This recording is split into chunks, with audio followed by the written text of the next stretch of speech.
Ladies and gentlemen, we're on standby right now. We're just waiting to complete a couple of the interviews we have, and we will be starting shortly. Thank you.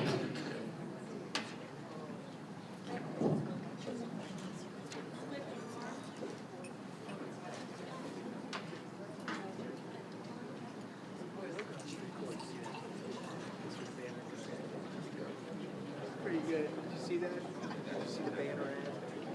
That was pretty good. Congratulations to you guys.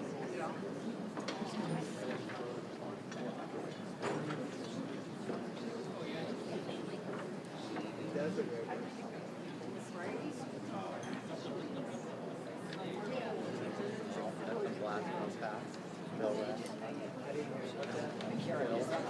Karen, is that picture even in Calais? What is that? They made that picture in Calais? I don't think so. I think that's We saw it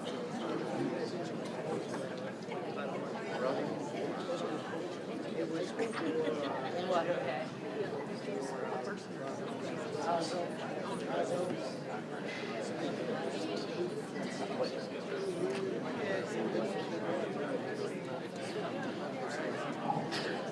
All right, ladies and gentlemen, at this time, here comes the 2025 class of the Fitch High School Athletic Hall of Fame.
The best band in the land. And ladies and gentlemen, please remain standing as our band will play the Fitch High School alma mater.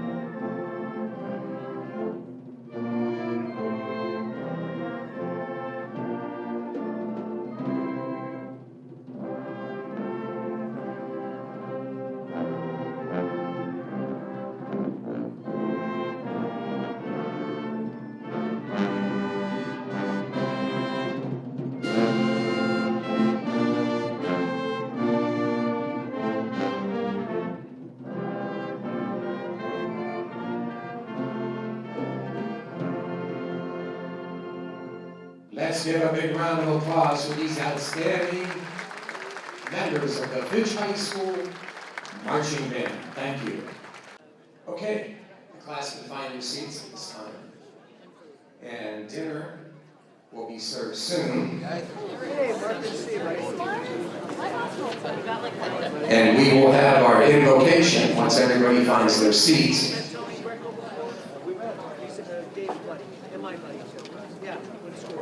And for the invocation, we will be led by Mr. Joe Brooks, who is a member of the Hall of Fame Committee.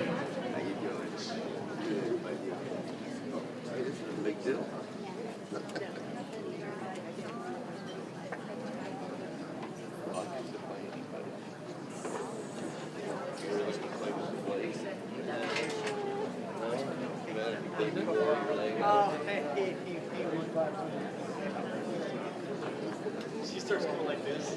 I know it's not one.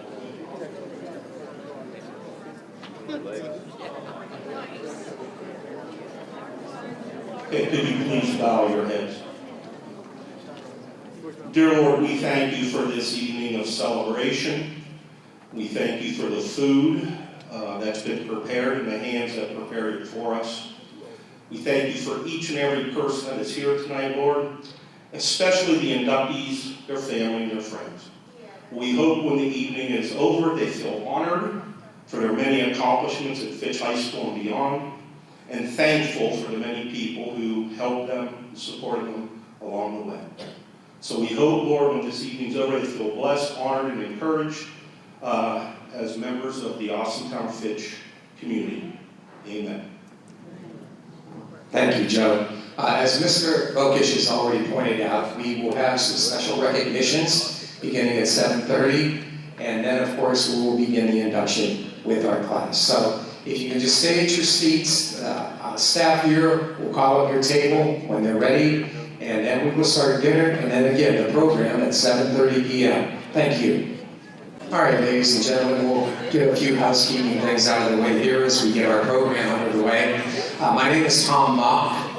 I've done this for many years, and with the passing of Lenny Gessler, I was asked to come back. So, as you know, if you haven't done things for a while and you go back to doing it, sometimes you have a little rock in the step, but I think everything will work out fine, and I'm so happy to be here. We have so many great stories to be told by our induction group this morning, this evening, but we'll start with our scholarship recognitions. And we have several to announce. They're seated at that corner of the room. We'll begin with the YSU Endowment William Knight Family Scholarship, and that goes to Samantha Severn.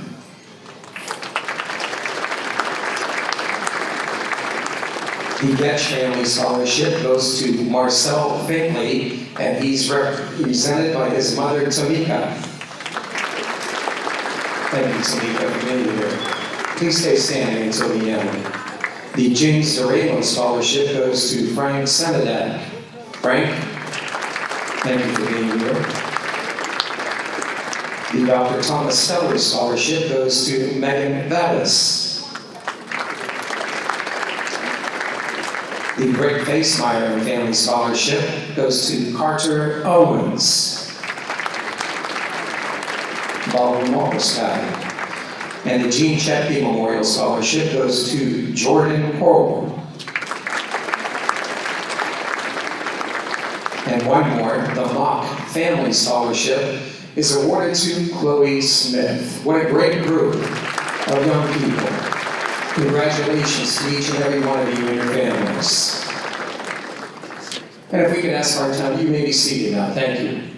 We ask our township trustees to please come forward right now. They have a special presentation for us. Our trustees include Monica Deepers, Robert Santos, and Bruce Shettis. And speaking on behalf of the trustees, Mr. Shettis, please welcome him. Thank you, Tom. Thank you, Kathy. The rest of the Board of Education, Mr. Bokish, appreciate all of you. And the whole committee, what you guys do here is phenomenal.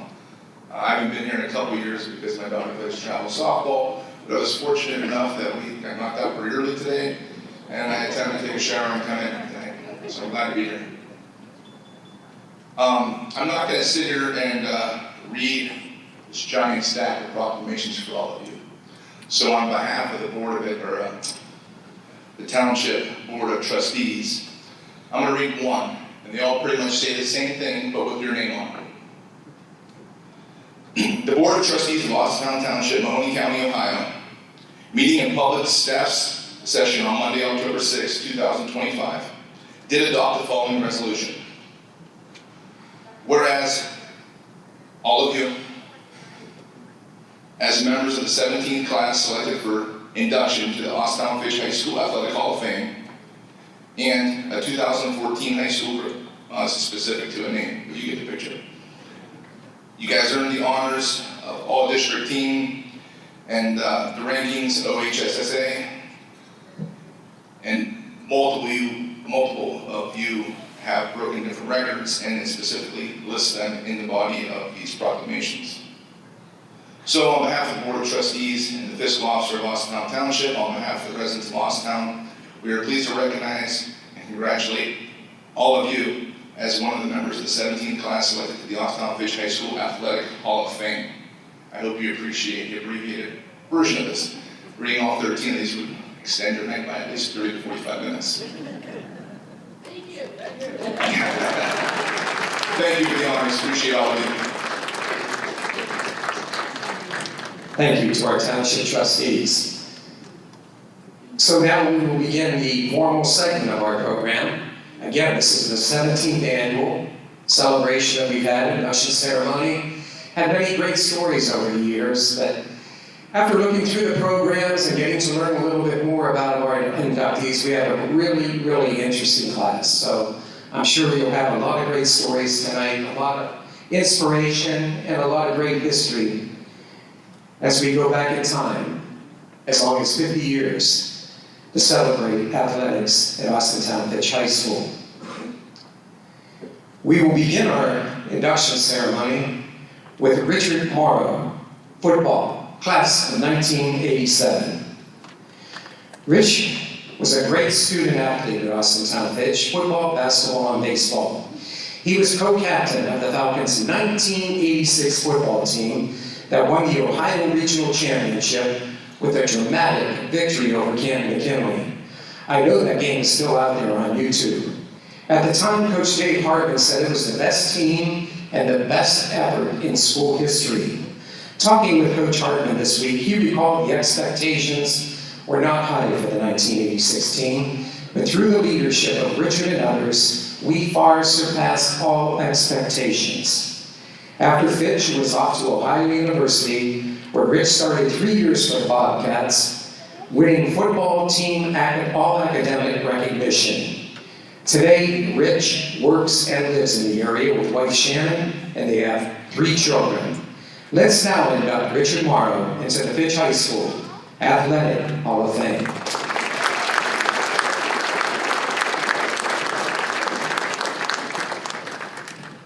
One person to add, William, I need you to wake up. He's our first grandchild. He's 3 weeks old today, so.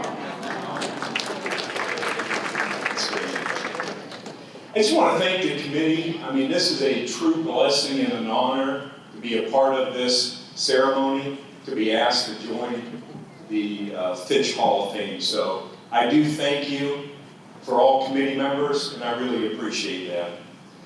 But I tell you what, last year I got to join our team that was inducted into the Hall of Fame. That 1986 team was special.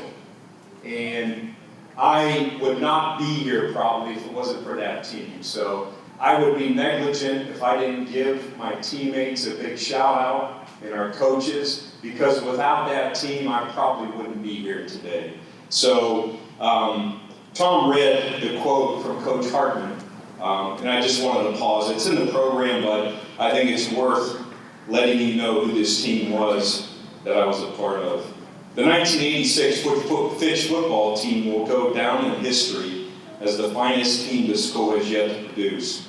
With a 9-1 regular season record, the SVC championship, and a 2-1 record in the first playoff, the first trip to the state playoffs, including the regional championship. This team surpassed most people's high expectations. The overall team effort, including outstanding job performed by the hard-working coaching staff, thus producing the best record in Fitch history that will not soon be forgotten. So that team was special, and I know Ron Suber was Ron. He's going to be up here later. we were talking last night, I mean, back in the day, only 4 teams from each region made the playoffs. So I remember that team. I was in 8th grade, that 1983 team. They were really good. They had great players. I guess they call them dogs now, is that right? So they had a lot of great players, and they were 9-1, but the math didn't work. And somehow we were able to crack the code in 1986. I think we had a mentor on the schedule, Massillon, Washington, Kent, McKinley, and the normal teams in the area. So I think that helped us get into that. So that 1986 team, I owe them a lot of this recognition today. So that was great. And finally, I just wanted to thank my family. My mom's here. My dad passed away in 1993, shortly after I graduated college and met Shannon and got married. But that team unit, it was, I could look up and know that I would see 20 people in the stands sitting there. Uncle Joe was there, I remember that. Uncle Neil, Scotty. So for all that, thank you for the family. And then today my family's here. My in-laws, Rex and Jan. Brian's my new son-in-law, well, 2 years. And then William, Michaela's holding William. And then Jessica, my middle daughter, and my son Seth is in Cleveland. He's at a wedding and he couldn't make it. So with that, I just say thank you. God bless you all, and have a great evening.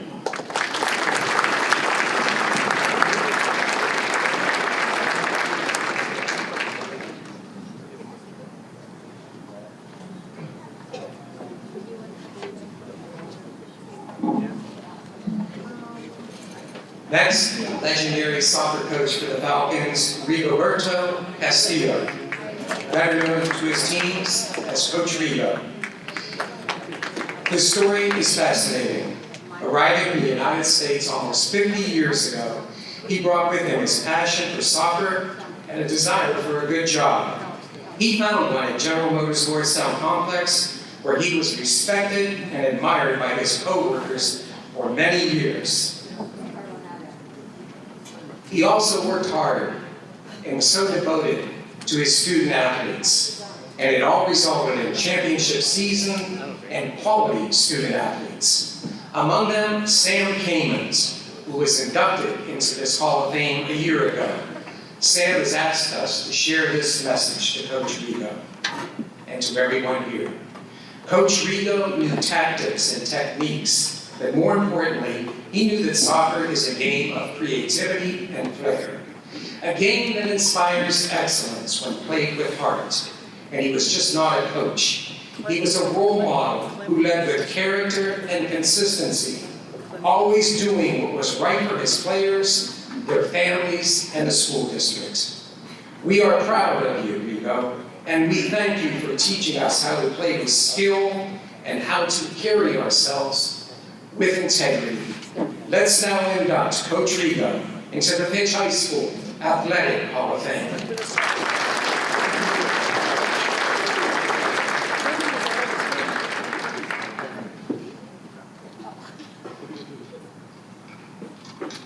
Thank you. I am honored to be standing here before you tonight. This moment recognizes the accomplishments of so many players and coaches who have represented the Austintown Fitch High School program throughout the years. Like scoring a beautiful goal on the field, becoming a successful coach starts with creating opportunities. So much credit is due to coaches Fred Bucciarelli and Derek Wall. This man paved the way for the soccer program to grow for years, to follow and endure today. Coach Bucciarelli and Coach Wall brought Fitch soccer into a modern era of play that we will later build into a championship program. Throughout the ups and downs of the season, watching the players learn and grow always brings us joy. Winning was always the goal, but watching these players make friendships that have outgrown soccer has been the most rewarding result of all.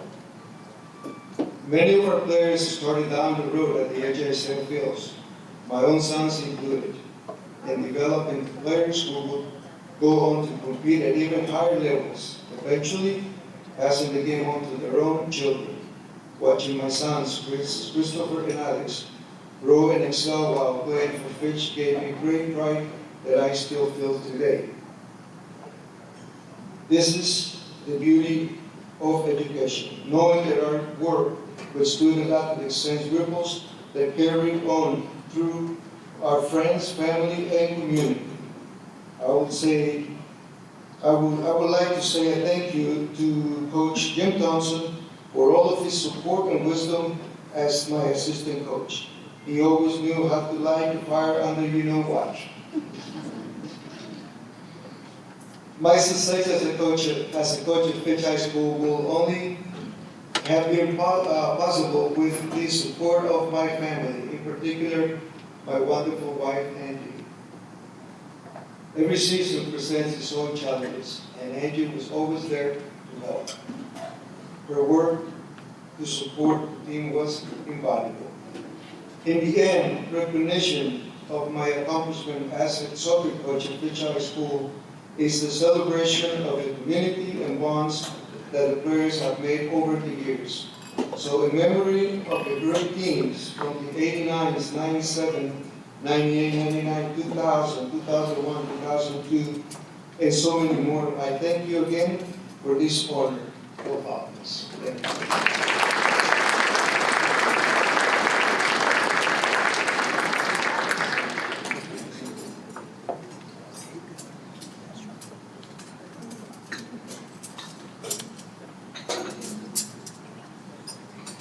Callie Mikovich Altimore.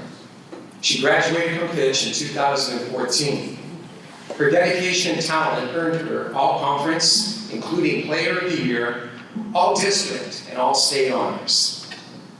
She earned 4 letters at Fitch, and her 2013 Falcon team won the district volleyball championship. Her sophomore year, her senior year, Callie's batting average was .555, unheard of, and still may have a single-season hits and steals record. He was then off to Youngstown State University for many more honors.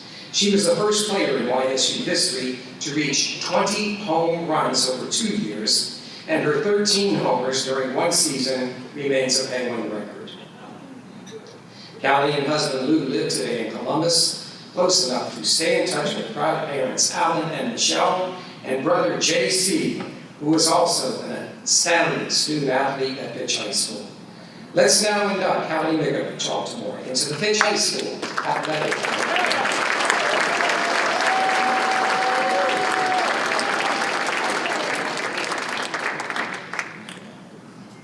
Okay, I just want to warn everyone that my public speaking skills, they aren't nearly as good as my softball skills used to be, so bear with me.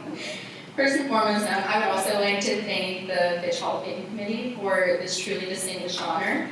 It's not only a significant recognition of just my time playing at Fitch, but an ode to all of the incredible athletes that came before me. I also want to extend my sincerest congratulations to all of my fellow inductees.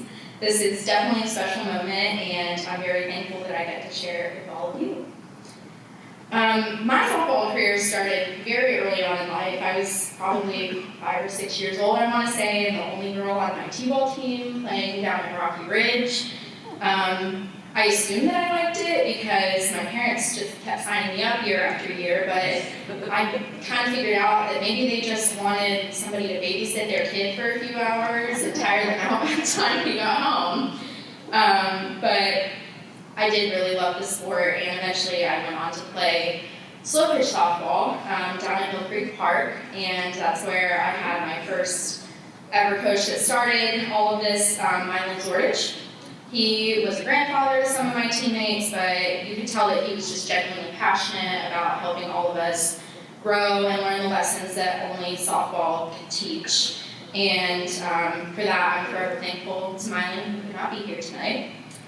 But after a number of years of slow pitch, it was time for me to make the jump to fast pitch, and I probably tried out for a handful of teams, easily more than 10, I would say, and I got rejected from nearly every single one because 12 years old is apparently pretty late to make the switch to fast pitch, But it really only took one coach to give me the shot that I needed, and his name was Gary Crawley. Unfortunately, he passed away a few years ago.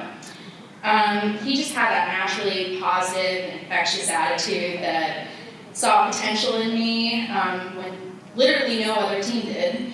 And no matter how many times I missed a ground ball or struck out or even costed us a game or two, he saw a lot of talent and skill in me that pushed me, and he always emphasized and taught us that it's inevitable in this game that you will fail more times than you will succeed, but you have to keep going.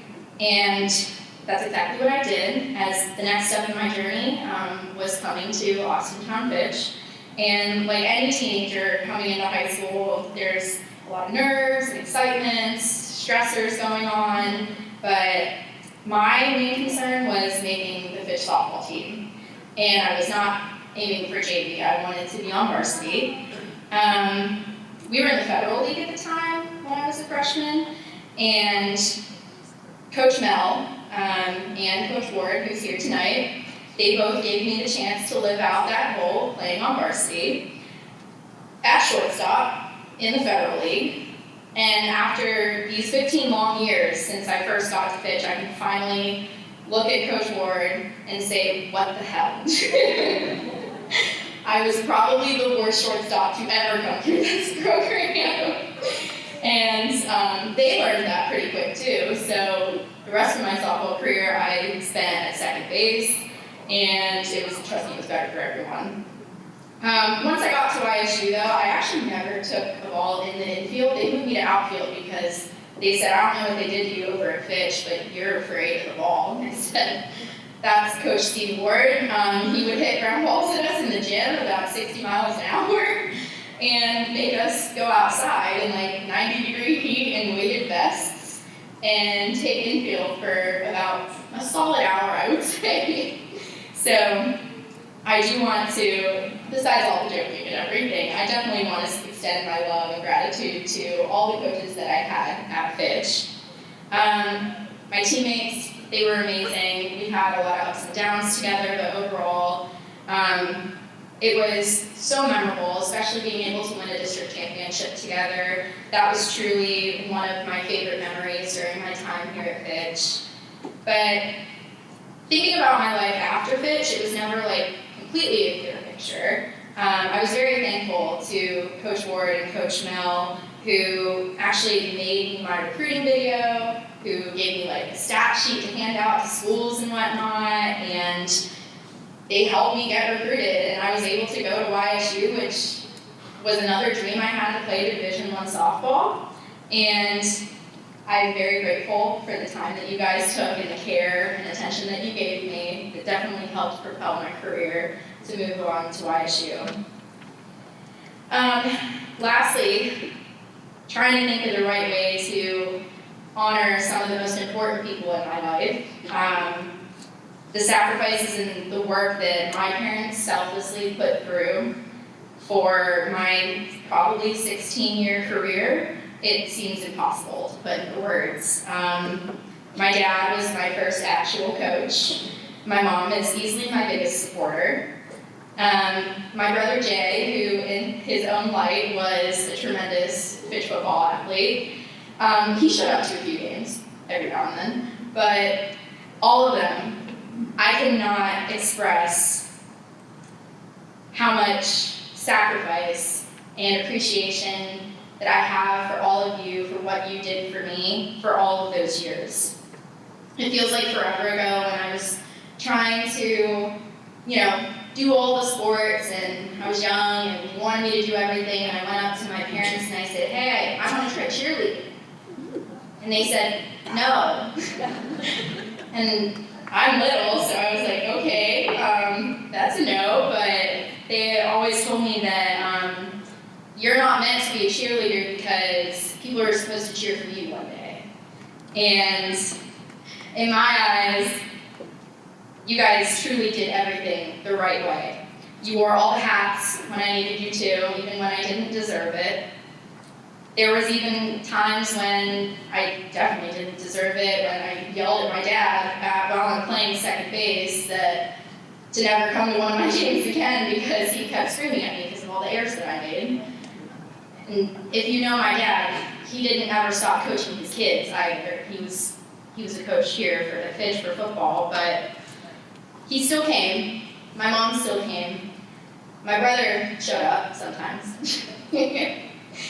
But they were always there. And my husband Lou and I don't have kids of our own yet, but I sincerely look up to both of you for everything that you did. You always showed up. You were always there for me. You always supported me. And for that, thank you will never be enough. But I just hope that I can be half the parent that I was, that you guys were. No, Callie, the softball player, will always be a part of me and my story that I will hold very dear to myself, and I'm forever proud to be a Fitch Falcon alum and now Hall of Famer. It's an incredible honor, and this truly is a very cherished part of my story that I will never forget. And again, I would love to thank everybody for all of your continued support and love that got me to this point. Thank you.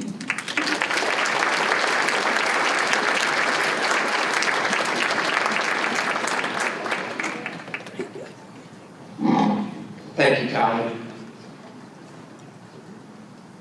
There were two introductions that I overlooked earlier, and now's a good time to do them because they both have strong relationships with our next inductee. I'd like to introduce Kathy Mock, Vice President of the Board of Education, who's with us tonight and interviewed all of our Hall of Fame class, and you can find that on Falcon Media, the Austintown Community Channel coming up. And our former athletic director, Rob Conklin, is with us tonight too. Rob, thanks so much for being with us. Rob did a great job this tenure at Fitch, where we saw a lot of improvements throughout our campus and our programs during his tenure. How can I help? That welcome saying is hard to come by these days, but with Lou Chime, class of 1969, it's a way of life. Tonight we honor Lou as a contributor, and rightfully so. And by contributor, I just don't mean a person who writes a check or shows up at some dinner because they were asked to. Lou was and remains willing to take on tough stuff, whether it's making hundreds of pasta dinners to help Austintown families in need, setting up and cleaning up after golf outings to benefit our student athletes, working the parking lots at various school events, and he has played a key role in the planning and development and actual work done with improving Falcon Stadium over the last 15 years, and also with the construction of our new complex in our school district. Lou is also a founder of Ohio's premier in-season high school wrestling tournament, the Hapner. It involves 30 high schools and up to 20-hour workdays. The pay is gratification for a job well done, showcasing our school, kids, and community. Finally, Lou spent 2 terms on the Austintown Board of Education, contributing common sense, work ethic, sensitivity, and support to those who need it, and of course, some wisecracks.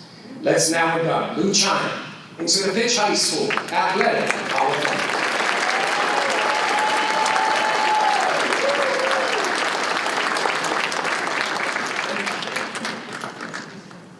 These aren't wrong papers, just a couple there.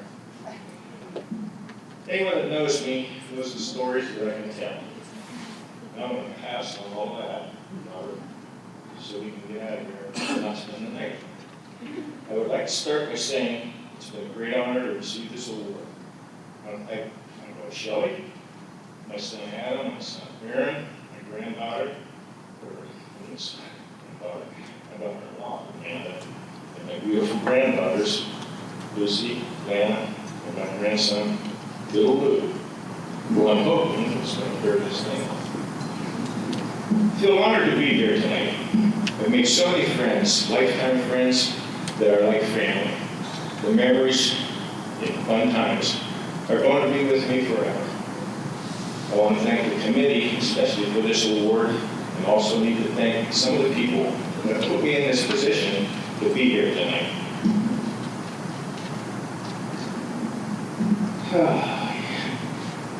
I'm like, I'm not really the speaker. I hope all of you, or at least some of you, will remember some of these names I've been putting out there that I've worked with, folks, and families that have married me through all the years that Tony's talked about. I go back all the way to Mr. Below, Gene Chepke, Joe Chepke Sr., Dan Bokish, Grandpa Kenny, Dick Kenny, and the Brooks family especially, Mr. Coppola, Doc Ritchie, Rob Conklin, the Joneses, Coach Bill, and Coach Durant. All people, these names and families that I mentioned were not all Fitch grads. When they were here at Fitch, they were loyal Falcon people. I hope I didn't leave anyone out. These people are hard workers and great mentors. They all made me the Falcon that I am today, and I thank you for this.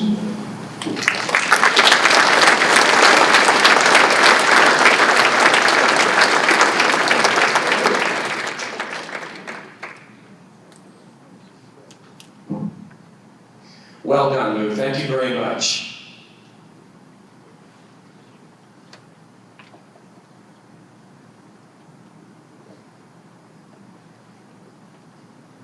Next is Ron Suter. He graduated from Fitch in 1983, and he was busy while he was there.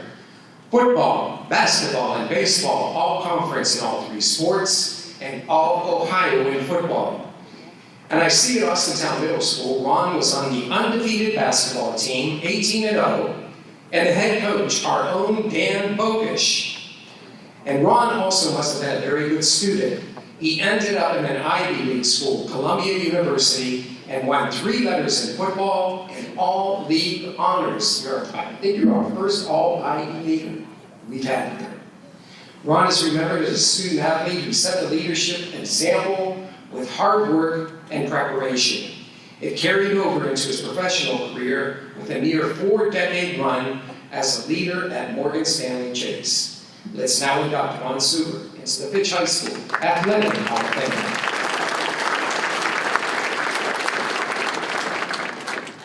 1984, first of all, there was this album released, Born in the USA, Bruce Springsteen, one of my favorite songs in story days. I hope I don't bore you too much with my stories of my own glory days. So, I'm so excited to be here. I wanted to thank the Fitch High School Hall of Fame community for inducting me into the class of 2025. I first heard the news while I was on vacation with my family. We're down in South Carolina. Typical me, I didn't have my phone. I hardly ever carried it. And I missed a call, and from that number, there was a caller ID with the name Dan Bokish. I'll be honest with you, I had a pretty good idea what that call was going to be about. But I just wanted to pretend that I was surprised to hear from him. I called him back, he shared the news with me at the induction, and needless to say, I was very excited. Such an honor to be part of the greats who previously, been honored for the past 17 years, and also with this current class I'm being inducted with today. It's very special. So, also too, I had a conversation, what I enjoyed the most with my conversation with I call him Coach Bokish. All my mentors, I still call him Coach. I can't call him to this day. I'm 60 years old by the first name. It was, we were talking about back in 1978, which was mentioned earlier, our undefeated basketball team that went 17-0. I could hear in his voice how special that time was for him and how it still resonates with him 47 years later. By the way, after the ceremony, have a beer with him. He'll gladly tell you all about it. And make sure to ask him about his 2-1-2 full-court press. That was some bread and butter. After we hung up, I did the, oh yeah, I'm in dance. I was pretty jacked. Then afterwards, I was up here, probably walked back to our vacation house where we were staying. I shared it with my,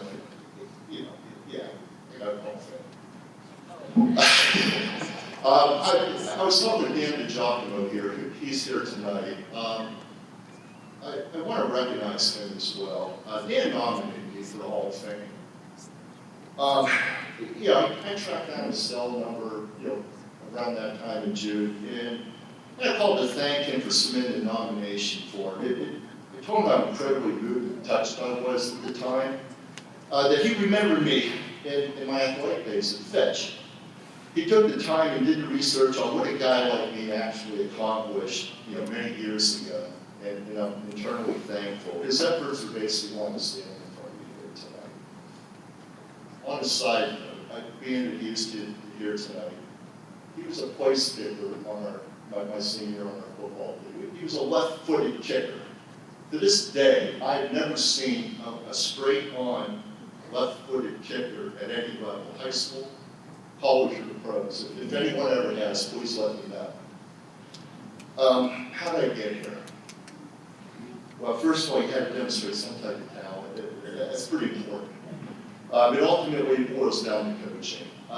The mentors in my life who took the time to make me a better athlete, it all started with my father, who's no longer with us today. He was a great man, in the best. I can always say I wish he was here tonight to witness my induction. He never pushed me into playing sports. Whenever I would ask, he wouldn't hesitate, play catch with me, take me to batting cages, go outside, shoot hoops. Plus, he was not hard on me. Unlike some fathers I've observed throughout my lifetime, who I felt were 200 kids as it relates to athletics. He's patient, he would explain what I was doing wrong. He was extremely important in my development as an athlete. At an early age, he was a person who taught me how to play baseball, basketball, and football. But as I approached the 7th grade at AMS, I was going to draft for the basketball team. And I believe he knew that it was time for him to pass the baton to the other men who would eventually be my coaches, starting at AMS and continuing through Fitch. It was like he had a sense that I'd be in good hands. My mother's here tonight. Mom, I put a lot of thought into this. I inherited definitely your competitive nature, but I believe your most important contribution to my success as an athlete is that I inherited my height from you. All 5 feet 2 inches of it. She always said she was always the tallest one in her class throughout her school year, so there you go. But I will say she did pass her bowling talents on to me. She's an excellent bowler. And, she did quite good. I will say though, both my parents valued education and held me accountable. I was a performer in the classroom. I simply wasn't going to play. And that was made clear, very early on, as a youth. I reviewed a few Fitch Hall of Fame induction lists, year by year before I came here. And realized that during my time in Fitch, I played for 4 Hall of Fame coaches. Coach Hartman started, his first year in 1982. Coach Denman, Coach Fender in basketball, and Coach Capola in baseball. I believe I'm just part of a handful of players at Fitch to play under Hall of Fame coaches in those 3 sports, and I thought that was pretty cool. And talking about Coaches Hartman, Denman, and Capola, what I appreciate about each of them is that they were teachers at the beginning. These 3 men were first and foremost educators and brought that same mindset and approach to the sport they coached. Plus, they actually played the respective sports in college, which I was, I thought that was a big deal. And yes, what they had to talk to me about, I was going to listen. I was, very fortunate acquainted them. I responded extremely well in the coaching styles, and I'm very grateful that I had the opportunity to play for each of these 3 men. Okay. I got 3 sports going on here, so for each of the 3 sports of my induction, I want to share a few favorite memories and a few memories that aren't so favorite of mine that still annoy me to this day. Football, favorite memory. 1982 SVC champs, first time that's been done since 1968, which was a big deal. Playing in front of 17,000 people at YSU, where we beat Cardinal Mooney. My most annoying memory is Cardinal Mooney that year also won the state championship. they're Division II. I mean, we're Division I. But our Fitch team in 1982 was loaded. From that team, we had guys who went to West Virginia on scholarships, Ohio State, Penn State, Cal Berkeley. Several guys went to YSU. I mean, that was unheard of. And, I did some research. Went back to 1982 when we found computer rankings. No, I know 1986 was the first. We were fifth. Missed by less than 1 point to get the fourth place spot. And like Rich said earlier, only the top 4 teams won, so that's just something I had to deal with. Basketball. My probably favorite memories were playing with guys like Gary Cole, Chad Simpson, John Williams, John Cooper. We all played together since the 7th grade. We continued playing through our high school years. Dunking in basketball. I slammed it pretty good in practice. However, I never did it in a game. Guarding Murray Cozart. Yeah, my junior year, I was assigned to guard when we played Waterman. I mean, he ate me for lunch, but, pretty cool to say that. And I actually hit a game-winning shot against Ursul my senior year. I think that's the only time I ever made any game-winning shot. So, favorite memories. Annoying memories. They were beating Warren Western Reserve. They are a nemesis. They got our number. They were so good and talented. If it weren't for that school, I believe we could have had Steel Valley Conference Championship, but in the free throw line, I was terrible. I was like the worst free throw shooter. I don't even know if I hit 50%. I was like the Shaquille O'Neal in my day. And that's not what I was thinking about that time on the line. Baseball, my favorite memories, 83 state runner-up. 2019, it was inducted. Still in Helmand State Championship finals, winning the SEC by beating Howland. Now, we had to play Howland after we got back from the state. And I remember hitting a homer in my last game, which was the last time I ever played organized baseball. And, playing baseball with guys like Gary Cole, Greg Yakimoff, Scott Jones, Wally Dell, Paul Schmeck, Keith Rossi. Oh, it was, that meant a lot to me, and obviously I still remember to this day. And Coach John York. He was also someone I really enjoyed talking with and talking sports about, but I always dearly miss him like that. Okay, after graduation, I attended Columbia in New York where I graduated in '87. Now this question was asked me during the interview, and I'll bring it up again. I didn't credit Fitch for academic programs. I thought they had an excellent college preparatory. I also had excellent teachers during that time. I believe they prepared me very well for the rigorous academic challenges that were presented to me while I played. All right, now the fun part. I've played on a football team for 4 years. I believe some of you folks in the audience tonight who are aware that I played on the team that set the NCAA record for the most consecutive losses. I had a big fat goose egg. I never won a game. The record was previously held by Northwestern. We now have it. Now that record has been since passed over to Prairie. They now let us own that record. And now our football teams actually look pretty good. Believe me, going through that experience was tough. I had 4 different head coaches during my 4 years. Not sure many people would say that. I had to play freshman football since freshmen were not eligible to play varsity back then. So I had 1 freshman coach and 3 different varsity coaches following. Needless to say, it was very frustrating. We had players quitting, new coaches always trying to weed out third players whom they deemed were the problem, so I would lose it. What made matters worse is that we became laughing stock in college football. ESPN, New York Sports Press, national, overseas media outlets, they're all over us. I cannot tell you how many interviews I did during my senior year to discuss losing. I still have other experiences to share, but I know I've been talking a lot, and the time frame prohibits me from going any further. Maybe I could be invited back for a part 2. Anyway, I stuck it out with Columbia football and continued to work hard. As mentioned, I finished my football career on a personal high note. MVP my team during my senior year, had an all Ivy League. mission. I gave my best effort. The reason why I wanted to discuss my Columbia football experience tonight is what everyone that being involved in Fitch athletics, growing up in Austintown, they don't produce quitters, they produce winners. We finish what we start, regardless of the circumstances. I've always had much pride being a Falcon, just like the others who came before and after me at Fitch. Thank you again for this tremendous honor. Falcon pride.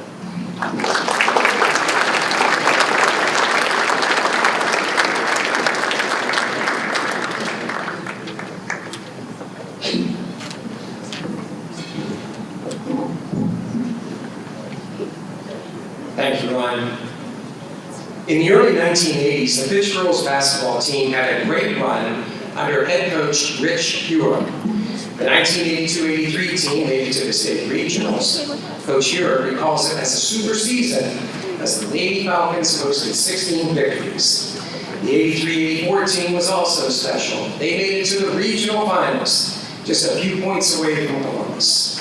Coach worked well with his teams as several girls went on to success in college and coaching.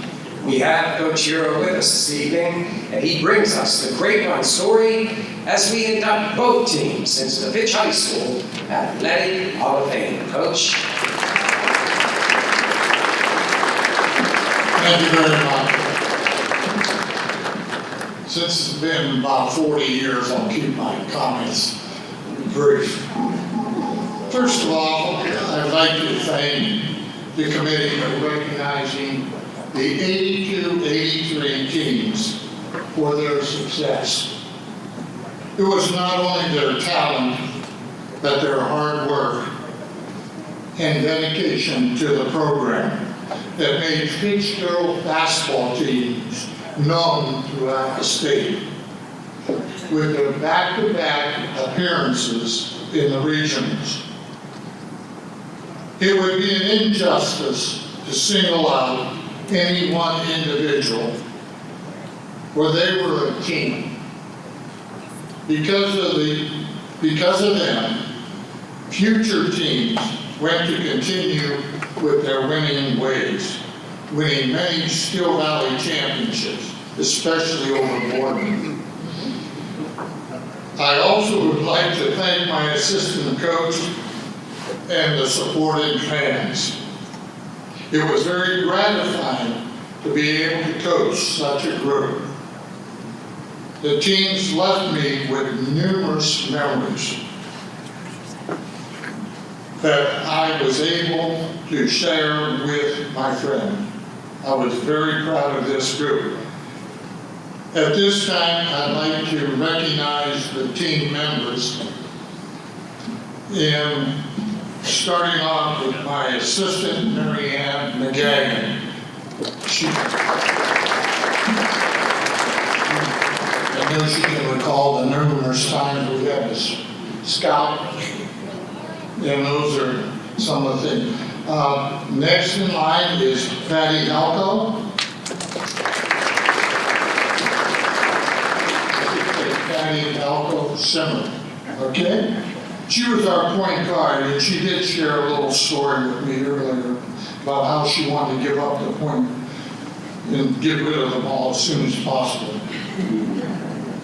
Unfortunately, in the picture that you see over here, we had an injured player that wasn't available, Debbie Reagan, who was a part of the team. And her married name, again, I keep using their maiden name, Debbie Reagan Ignacio, is that correct? All right, and next in line, okay, representing Karen Cook, Rosemarie's her mother, Rosemary. I was informed that Karen Cook is in New Mexico, is that correct? Okay. And she also shares, so Tina Zarlinga Dore.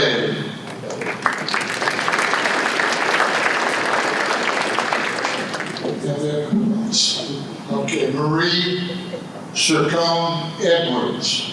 And lastly, Laura Zuber. Now, as you look over this group, these girls are very professional. Patty, I want to tell them what you're, a respiratory therapist. Debbie, a retired teacher. We'll move over. Go ahead, what's Karen doing? Okay, Tina? And Diane.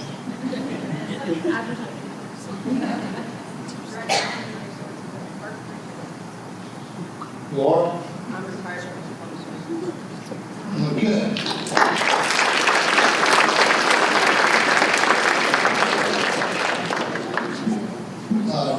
I also at this time would like to recognize my family. They're over there. My wife Kathy, my daughter Ollie, and her husband John, my brother-in-law Paul McCauley, and my sister in the back who's filming me, I don't know why, Elaine. Unfortunately, my son and his wife and kids could not be here. He just recently took a job at Emory University. So once again, I'd like to thank the committee on behalf of the teams.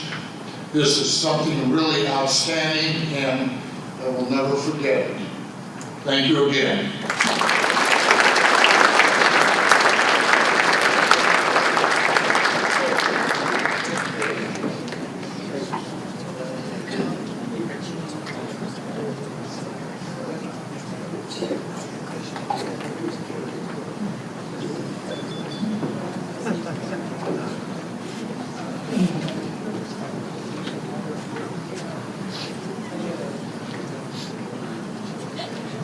Once again, how about one more round of applause for Coach? You did a great job. Thank you, ladies, for being with us this evening. Mike Stanek, football and track, class of 1995. As you get to know Mike, you realize he is a fierce competitor, an all-state football running back at Fitch, and state finalist in the pole vault. At Youngstown State University, he is best remembered for saving the 1987 football national championship season with an 80-yard run fumble recovery for a touchdown in the semifinal game that turned the momentum to the Penguins' favor. Today, Mike devotes his time to physical fitness and readiness, and he has made a major investment here in Austintown Township to help others get on that same path to a better life. With Mike's formal introduction, please welcome his daughter, Caitlin, Fitch class of 2017.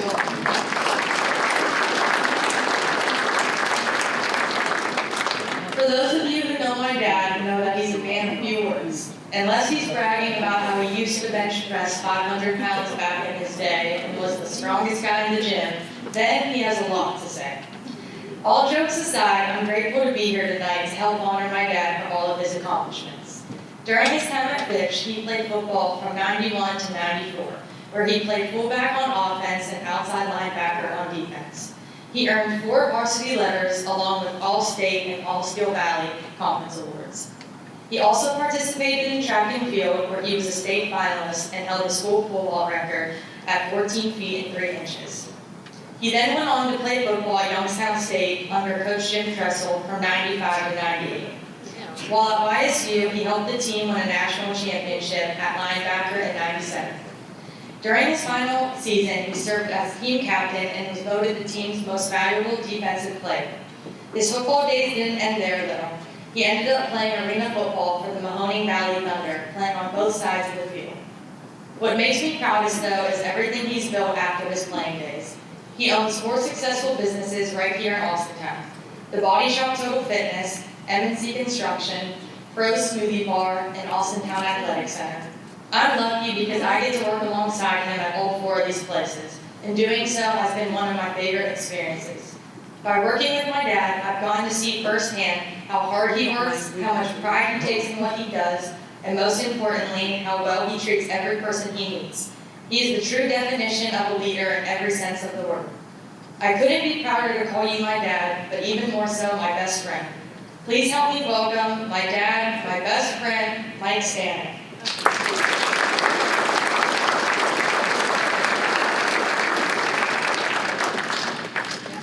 Well, that was very nice.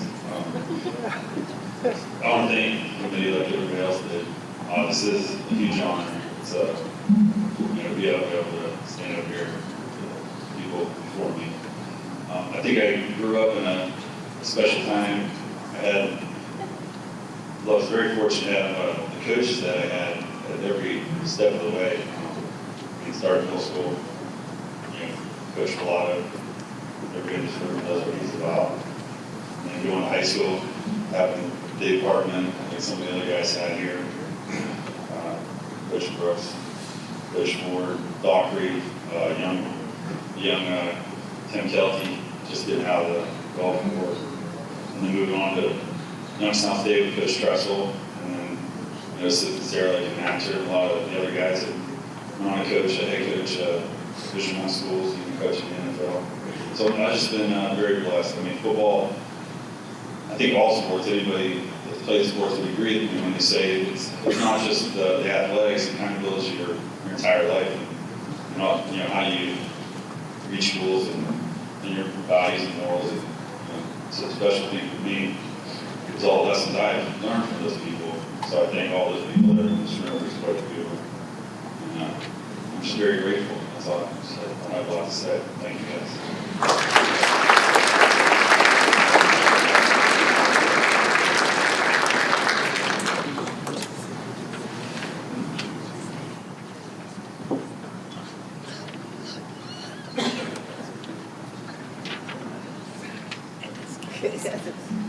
Thank you, Mike, and thank you very much, Caitlin, for that wonderful introduction.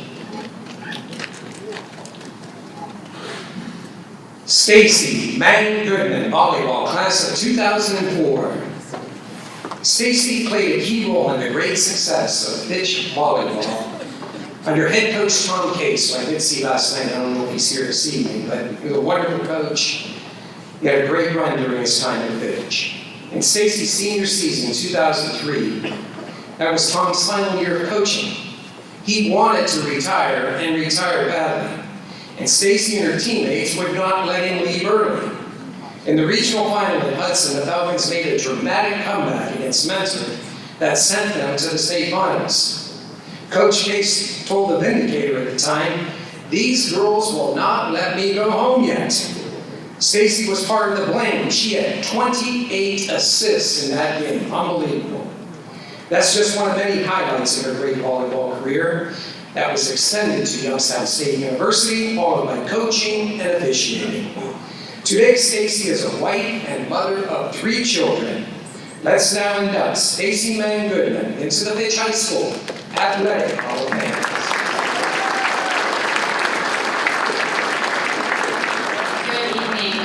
My 7-year-old daughter just came over and whispered that if I mess this up, she'll still love me. So I have that on my side tonight. First of all, I'd like to thank the committee and Mr. Rainbow for taking me under her wing through this process. Everyone who's a part of this committee is just a class act, and it's truly an honor to be chosen by them to be part of this class in this year's Hall of Fame. I've been up here 2 other times. This one feels a little bit different. It felt easy because Coach Case had to do the speaking. So if this goes south, I only have myself to blame. I had the honor of being inducted with 2 of my final state teams. I played with some incredible volleyball players and athletes. We all had the same goal, and we wanted to be the best. So this feels a little uncomfortable because it took so much of my teammates to get me to this point, especially as a setter. Every kill, perfect pass, hustle play, created opportunities for each other to excel. I played with some of the best players this area will probably ever experience. I was the lucky one, and that's for certain. I'd like to thank a few people that coached me, inspired me, or simply were just always there. I think it goes without saying, Tom Case. He had the biggest influence on me as a player, and more importantly, as a person. He didn't accept anything but 110%. He was hard on me on the court, in the classroom, and everywhere in between. He saw something in me as a sixth grader that created a special bond between us. He was hard on me not because he needed to be, but because he knew that he could be. I was tough. I would take something and turn it into greatness for him. He used to take timeouts that were specifically just for me. It sounds great. Oh, you needed a water break. You needed some encouragement. No, he would just call a timeout, pull me aside, and tell me how bad I was. I wasn't studying the right person. I wasn't feeding the right hitters. I was tipping too much. I was tipping too little, and everywhere in between. But those timeouts really made me the player that he wanted me to be. So running offense for Coach Case is no easy task. He taught me not only to be a setter, a leader, he taught me how to be mentally tough and to be prompt and on case time, which means, what's it mean, girls? And if you're on time, you're late. Yeah, okay, we get the point. I'm everywhere at least 15 to 30 minutes early, everywhere I go. He taught me how to be a well-rounded person. He loved us, even though he had a really funny way of showing it. I will truly always be grateful for what he gave us and how much he gave to the game of volleyball. We played in an era that will possibly never be recreated, and of course that's because of the players we had. But Coach Case was truly a student of the game, and in turn, he created excellence. Some other influential people in my volleyball career I'd like to thank are Charlotte Orby, Jody Bartlett, Lori Huntington, all of the many club coaches I've had. And while I'm sure I'm missing so many people, I hope my teammates know how much they meant to me. Two of my very best friends are sitting at the table with me, and they're my former teammates here. Megan Casey and Jessica DiCarlo. Now we're moms together, and we still laugh at things that happened during high school volleyball. All the funny and questionable things we did, it's a time that we shared, and I'm sure we'll be talking about them for the next 30 years. I'd like to roll right into thanking my wonderful family. My parents are here tonight, Cindy and John Meng. They're the most supportive and loving parents a person could have. They backed off and let me make mistakes. They stood proud when people talked about how great our teams were. They hosted team dinners, baked sugar cookies for good luck, and encouraged me setting a volleyball off the roof every second of every day. But most importantly, they were just always there. I was lucky enough to have parents that were in and at every match, sitting nice and high in the bleachers, probably so they could swear under their breaths and say whatever they wanted to say, but they were always there. My dad has paved the way in the world of officiating for me. Now an official for 20 years, I've earned many postseason opportunities. I've worked some of the biggest matches in the Valley. I'm traveling to national qualifiers and giving back to the game by always trying to be perfect on the stand. That all took many years to earn from our area's assigner, who was my dad. He's taught me a lot about being a great official and pouring back into the sport that poured so much into me. I'd like to take this opportunity to wish him a happy birthday today. My dad is selfless, and this is probably one of the best birthday presents that he could receive. This induction and maybe the gift of me never giving him an assignment back. I'd like to thank my sister Katie, who's a 2024 Hall of Famer. She had a really unique way of pulling the best out of me when we were younger. We would go in the front yard, we'd pepper with the volleyball. I wasn't real good yet. I didn't really know what I was doing, but I knew because my big sister was playing volleyball, I wanted to play volleyball. We would try to hit the ball back and forth for, about 2 to 3 minutes. It wouldn't go very well. She would hit the ball, run inside, tell me I sucked. And then she never wanted to play with me ever again. But I guess it all paid off. I'd like to thank my brother for tagging along at volleyball matches against his will.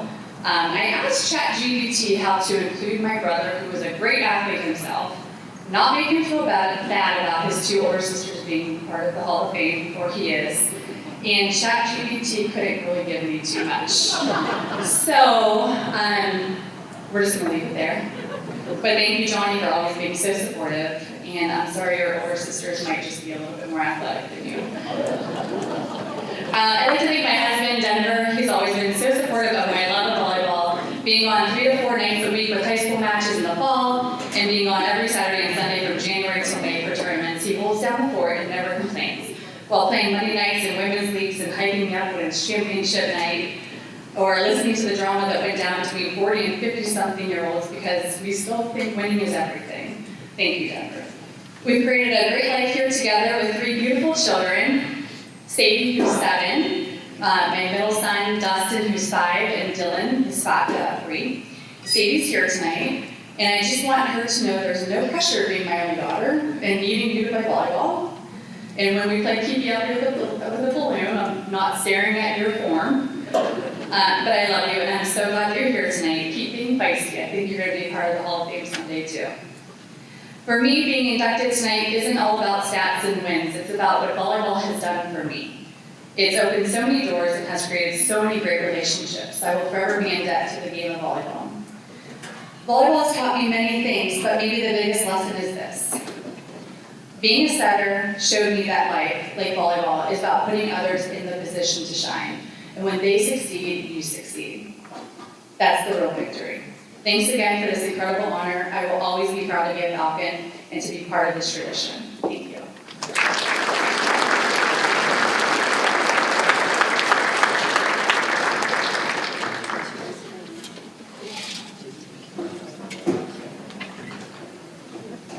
Thank you, Stacy. And I think we're all starting to see a pattern here with coaches and accountability.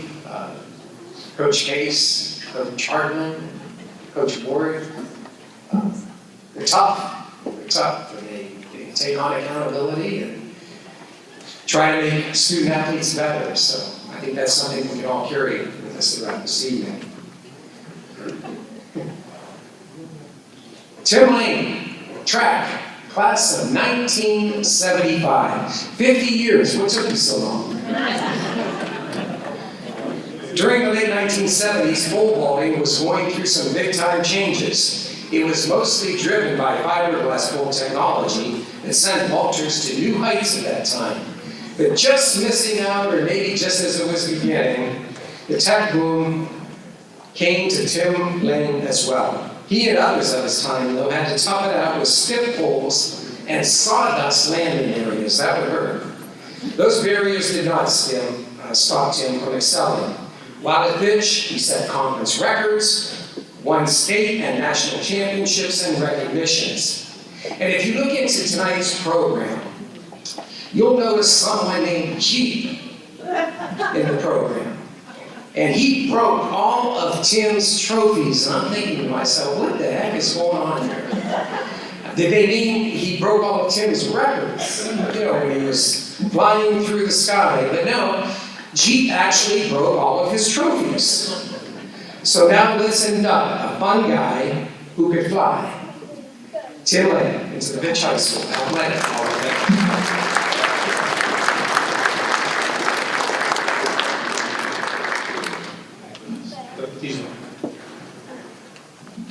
Wow, this would be different. I hadn't really thought about this for a very long time. The memories that came flowing back. First time I wrote this out, it was a good story, but it went way beyond 5 minutes. So I'm just going to say thank you to everyone. Thanks to everyone I went to school with. We had an absolute blast. There were a ton of great athletes here that I had the privilege of knowing. Jim Constance, Joe McHenry, Eddie Cole, Sam Smolak, Mike Calhoun, Tom Kruger, and Bob Conger, just to name a few. They all made me better. Thank you, Coach Garcia, of course, for making it a really fun thing to be part of the team. And we were an excellent team. I remember him yelling, "Run faster," from the stands. Still makes me laugh. It's still funny. All my other coaches in both AAU and the school, and I thank everyone associated with this high school. A special thank you to the Hall of Fame committee. Thank you very much. Thank you, Dad, for making us tumble all over the yard, for making me do push-ups, for putting in a runway for pole vaulting, for sending me to pole vault camp that was teaching how to bend a pole. Yes, there was such a thing. Probably still is. Thank you, Mom and Dad, for allowing my friends to come over and play on-the-knees football in the living room, for allowing me to pull down the mattresses and high jump in the living room, and even in the front yard. It was cool. Thank you to my Uncle Sue for coming to every meeting he could and always decorating my bedroom with inspirational signs. And of course, telling me I'd always run faster if I cut my hair. I miss him. Thank you to my brothers and sisters who remember the magic times and my accomplishments much better than I do. This is an honor I share with you. That was hard. Big hug and thank you to my brother Bud, who always saw the talent in me and never pummeled me as much as he should have. I love playing anything with him. I miss him dearly every day. To my sister Susie for allowing us to cheer the gymnastic meets. Yep, we got kicked out every time. And you can imagine being first assaulted with lots of evil looks. I did sneak a lot of goofing around the equipment, even when it wasn't a sponsor. That's an inside joke. My sisters. To my sister Shelly, who is definitely one of the greatest Freddie Falcons this school has ever known, and a good cartwheeler on her own. Just kidding, Shelly could never do a cartwheel. To my sister Pam, oh wait, I must insert a commercial break here. Pam and her husband Phil have a condo they lease in Key West. So keep in mind, next time I want to get out of Ohio during the winter, I also receive a small commission for mentioning this. Thank you, Pam, for being you. I wrapped up an ashtray for Christmas one year for Pam. And until then, my parents had no idea she smoked. It was a great present. This is a better one, Pam. And thank you, Phil, for being a friend. Thank you, Jeep, for asking me to help coach pole vaulting. It was an honor. I thank you also for being crazy coaching football that you had a heart attack and got all the girls upset and made you get checked and take more pills. It was worth giving you shots. You are a baby. I'd like to thank my two daughters, Kelsey and Marissa, and their husbands, Tyler and Hunter, who lived across the country and couldn't make it. I would do cartwheels before their basketball games, though, and yell, "That's my girl." That's thank you to Rodney Smolak, and run faster. It was a blast embarrassing them. And of course, I'd like to thank their mother, my wife Tam, who was her school's valedictorian and can't get her head around this athletic achievement stuff. It's my fault, though, because I never did have children much. I am gifted in two things. I was a good athlete, and I'm a big creative. When I was young, my grandfather would always say that every dog has its day. Being nearly 68, do you imagine how I've been pondering that when my day was going to be? I mean, really, every day I think, is this my day? Now I know it was 50 years ago. Lastly, and most importantly, I'd like to thank my mom. I really don't know what to say other than this is for her. I told you you're going to cry, Shelly. Thank you, Mom. And sorry about that streaking thing. Kind of.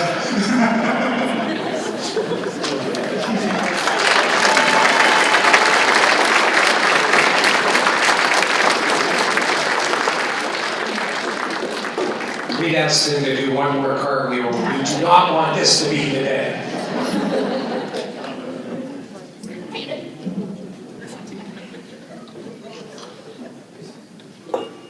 Well done, Tim. So happy you're here.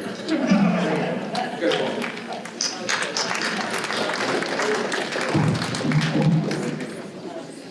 Dave Marculin, wrestling, class of 1985.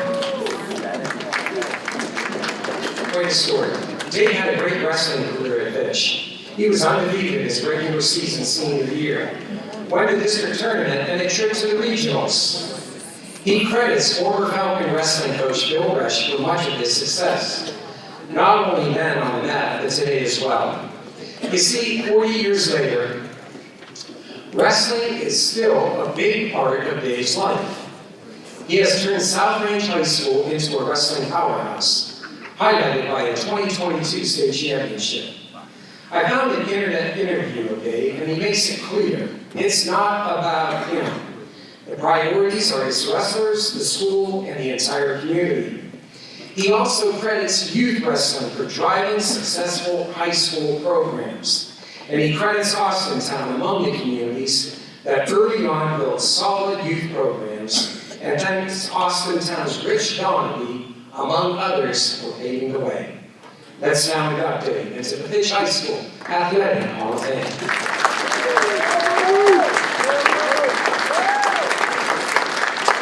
First thing I'd like to say is, I don't even know if Ron Schubert remembers me, but Ron talked about great memories and devastating memories. And I was 10, and I finally got up to pitcher's mound for Lane Funeral Home, and it was a tie game, and Ron hit a home run on me that if it didn't hit the lights at Lee Field, it would probably still be flying.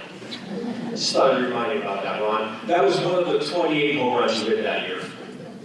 Anyway, I want to thank the committee for nominating me and electing me to the Fitch Hall of Fame. It's certainly an honor to be involved with some of the great names that I grew up admiring, and many great athletes that I watched after graduation and just admired. It's certainly a great honor, and it was unexpected.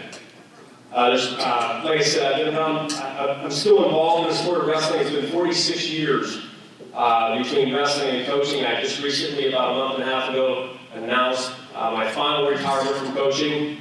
So it's been a long career, and I think when you're around the sport for 46 years, there's probably 46,000 people you'd like to thank, and I wouldn't do that to everybody.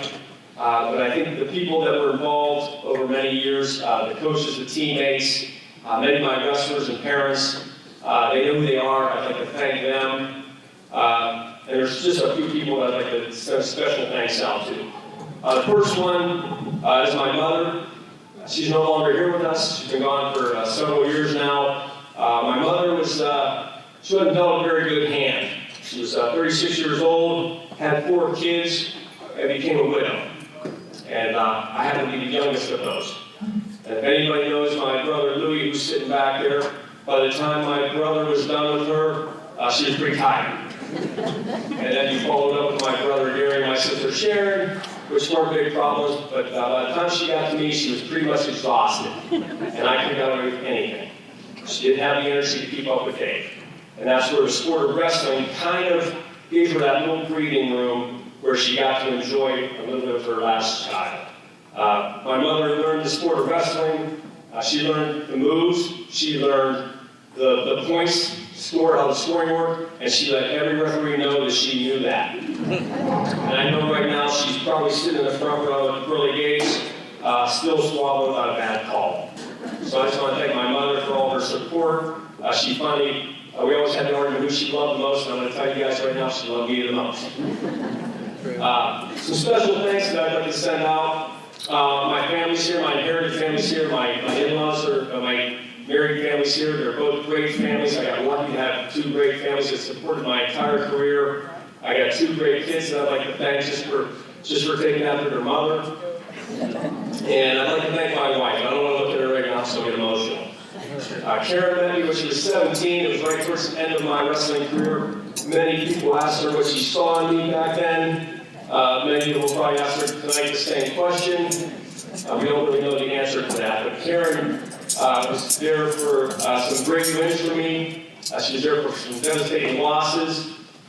She was there to comfort me. She was there my entire wrestling career, giving me all kinds of great advice, certainly trying to keep me humble, which wasn't an easy task.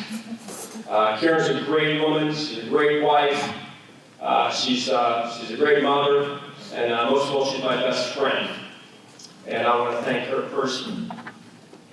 I told Karen a few months back that we've been together 41 years now, and I told her that I wanted to be married to her in heaven, where we could live happy ever after. She told me that she'd checked and we're not allowed.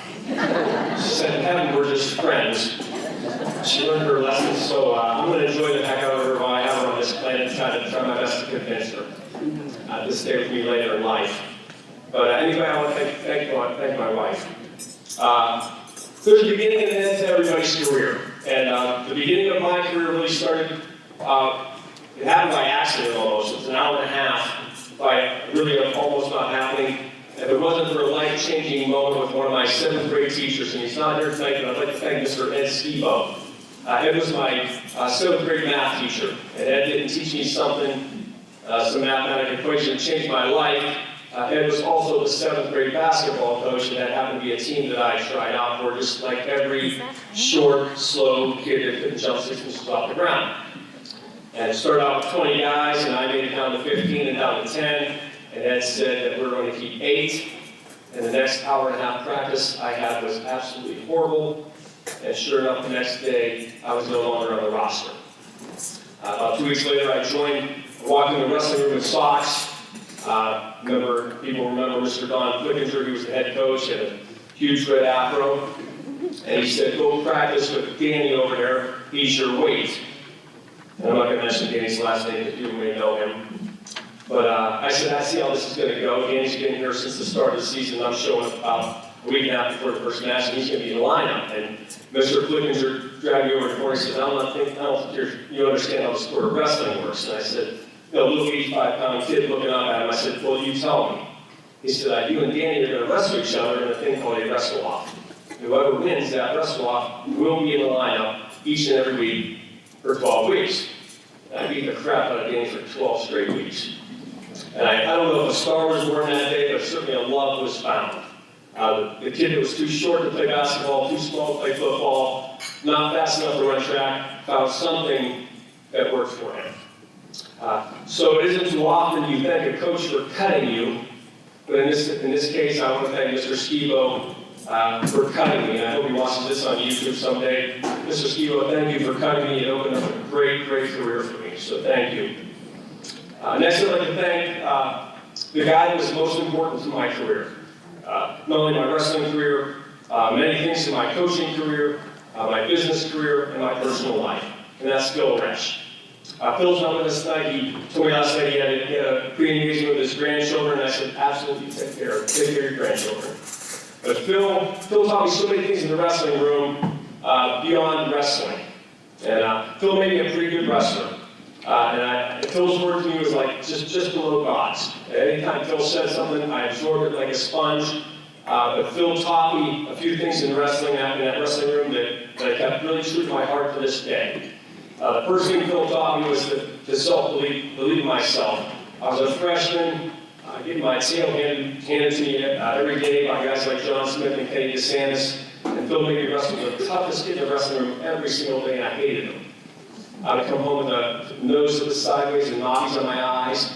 And Phil had a purpose behind that to get me to believe in my own abilities. I think by the end of my sophomore year, Phil realized that I wanted to wrestle the best kid on the opposing team. And he knew that I looked forward to it, and I would go down a weight class and up a weight class to do that. But I think the one thing that Phil taught me more than anything was hard work plus dedication equals success. And Phil always used to say that, hard work and dedication. And and it was so true because when Phil taught us that, I realized that when you work hard and you're dedicated, you're going to achieve success, and not only are you going to achieve that success, but the harder you work, the level of success becomes expanded, and the demand for winning becomes tremendous and intense. And Phil taught me that. Phil's not here, but I want to say something about Phil. People don't realize that the impact that Phil just had on his own wrestlers, but how many of his wrestlers went on to other schools and other communities, and how many lives that Phil has affected. I thought of a few names, and Dane Stilsbar went over to Kennedy Catholic and developed so many state place winners, and like I said, what Richard Donahue did here at Austintown Youth and Middle School, and the great teams that he created at Campfield. And then there's Richard Kunkel, who never was a coach, but has been a head referee at the state tournament and been a referee for 42 years. And there's certainly no question what we achieved at South Range, starting a youth program in the year 2000 with nothing, and developing into a dual state title in 2022. And all that are stems of Phil Resch. And Phil, if you watch this, Phil, I just hope that someday I could have the impact on my wrestlers that he had on me. Lastly, I'd just like to say this. I was blessed to find a sport. I was blessed to have great teammates and great coaches. I was blessed to have great families. Blessed to have a great job with great owners of a company that I love.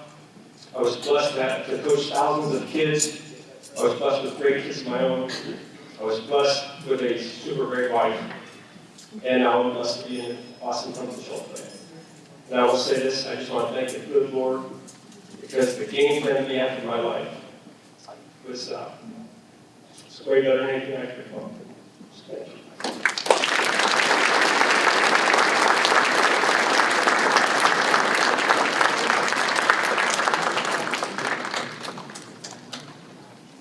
Some great stories this evening, and we're down to our final two inductees, so I want, they're both good ones, and I want everybody to stay tuned, okay? Jeff Powers, football and baseball, class of 1990. Jeff was not only an outstanding student athlete, Fitch, he was a leader and led by example. First team All-Ohio linebacker his senior season. And in baseball, his senior season batting average of an amazing .538. Former Falcon football coach Dave Martin remembers Jeff as a great young man, smart, hard worker, and handled game pressure with intelligence. Jeff was among an elite group of Falcons at the time who earned football scholarships to Youngstown State University and helped them win 4 national championships over a period of a dozen years. Coach Tressel always talks fondly of Austintown Fitch and Jeff Powers. We are pleased Jeff and his wife Jennifer were able to make the trip to Ohio from Arizona for this special occasion. Let's now induct Jeff Powers into the Fitch High School.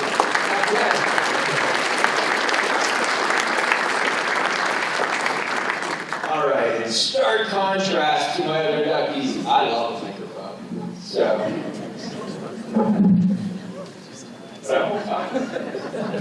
no, I blamed this on my education from Youngstown State University. If you guys remember Tom Holton, right, WKBN, he taught public speaking there. And so I graduated with a telecommunications degree. So he said, intro, get their attention, get to the body substance, and wrap it up quick. So here's what we're going to do. I want to thank the Hall of Fame committee. I feel that this was something that would never have happened to me. My brother Todd was inducted a couple of years ago, so it means a lot that I'm standing up here. I'd like to thank the Austintown Fitch Athletic Department and faculty. I have to say faculty because my wife Jennifer is a teacher in her 25th year at Tempe Union at Marcus Topeka High School and retiring this year. So congrats to her. But without our teachers, we couldn't perform on the field. So I wanted to at least put that out there. And then I want to thank all the, I guess I should say this. I want to thank all of the inductees prior to me, and then my current class as well. I grew up in Austintown, one of 5 kids. I was the youngest of 4 boys. So you're going to get into the mind of Jeff Powers, similar to Dave. A lot of chaos and energy when you're the 4th one, trying to get the attention of your mom and dad. I knew I was kind of destined to kind of get into a contact sport. I remember playing Little Falcons, and I got a couple of my team members here. Matt Starry, his coach, his dad was our coach, Bear. Starry for the Little Falcons. I was so excited the first day to put my helmet on. It was playing the Canfield Cardinals, ready to go. I decided to go climb a tree, do some pull-ups. I'm 8 years old now. And as I was doing them, the tree branch broke, and I fell, and I jammed my arm into the ground. Hurt like hell. Couldn't cry, though. My dad would not allow me to cry. So I came inside, just holding my arm. He's like, you ready to go? He's like, what are you doing? And I'm just sitting there. He's like, what happened? Fell out of the tree, Dad. He's like, is it broken? I don't know. I'm 8 years old. Do 10 push-ups. I got down on that linoleum floor of ours and did 10 push-ups. That was love. So I ended up playing that day, the entire game, with a broken arm. I got an X-ray there after, so thank you, Dad. Don't worry, I'll get to him. As far as growing up in Austintown as well, I played football and baseball. I also brought another friend of mine here, Albert Connor, and their Matt and Al's wives are here as well. Mel and Missy, so thank you for coming. Al, I played baseball with, and Gadget Ball. We were on the Pirates together. I'm still friends with these guys. That was, 1979, 80, what it was. And we continue to have friendships throughout the course of the next several decades. So thank you guys for being here. and coming as well too. Of those 4 boys, my oldest brother Frank was class of '83. I mentioned Todd was class of '84. He was on Super's team, so I understand that. Okay, I was a ball boy then as well too, so I remember being there on the sidelines. And then my brother Kevin made a trip here from Carson City, Nevada, and I appreciate you coming out as well. He was a class of '86, and then I have a sister, Ashley, who ended the 2000s and the class of '99, and she is not here tonight, but thanks my brother Kevin for making the trip as well too. Outside of broken bones, I like to run into things and contact, so defense, I was kind of more of an affinity to that. As I worked at Frankel, they just moved me inside to wherever I could hit people, so I was the quote-unquote monster back. I think that was a made-up name for me, but I was the monster back. They called me Captain Crunch, not only for my affinity for Crunchberry cereal before every game. My kids just loved me. It was a thing that I like to do and be known for, so we called ourselves Captain Crunch and Crunch Crunch. Yes, at Frankel. And we were the best 3 and 4 team in Ohio, we were told, but and still lost to AMS every year. So, anyway, so I did get my growth spurt in high school. Moved from defensive back into middle linebacker position. We brought up Coach Hartman. He was my coach. He was never my teacher in school, but he was my coach. And so getting his direction on how to play the position, how to be the quarterback in the defense, how to lead a team from the defensive side of the ball was something that I carried on into not only a successful high school career, but a successful career that led, as was stated before, to the first 2 national championships at Youngstown State University. So I was there in class of 1990 when we went 11-0, but lost in the first round of the playoffs. 91, we won the first championship. Mainly special teams, but again, we were allowed to run down the field and break up that wedge on the kickoff team, and I love doing that. So that's how I got my letters in my freshman and sophomore year. I got full-time playing time at outside linebacker my junior and senior year, and went out with a bang in 1993 and won our second national championship at Youngstown State University. So very, very thankful for that. So my parents aren't here with us today. Trying from tragedy. I was a senior in high school. I graduated in 1990 in June. My father passed away in March of 1990. So the picture that I have up here with my mom and my dad and myself is the last picture that I have of 3 of us together. So that was a motivating factor to all the things that I accomplished in athletics, and a reminder of that story back in the day when my dad was so tough on me. He might have saw something in me, or maybe he was just that kind of guy who wanted to motivate in that way. But I took that tragedy and made it into triumph, and really used that as a leverage not only for a great athletic career, but then thereafter a great professional career as well. So I transitioned. I know a couple of you inductees talk about how do you transition the athletics and teamwork that you garnish all over this time period into the real world. I am fortunate right now to work for the second largest nonprofit blood collection company in the country by talent. We all here share that commonality, right? We all need blood. So if you can donate, please, public service announcement. And if you can't, get the word out, please, because that is something that every expectant mother has at their bedside, every cancer patient needs after chemo, and of course, every emergency room needs at a moment's notice. So thank you if you could do that.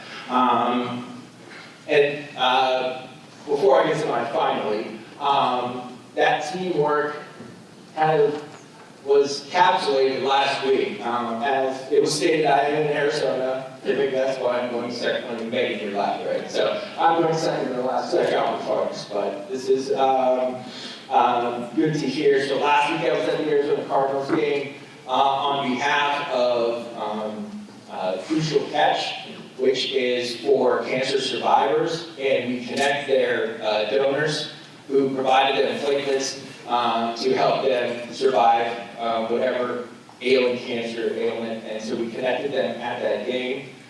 So I was there with our entire team, which is the recruitment team, those who manufacture, who are working. Blood goes 365, it doesn't stop, right? 24/7, we all need it at all times.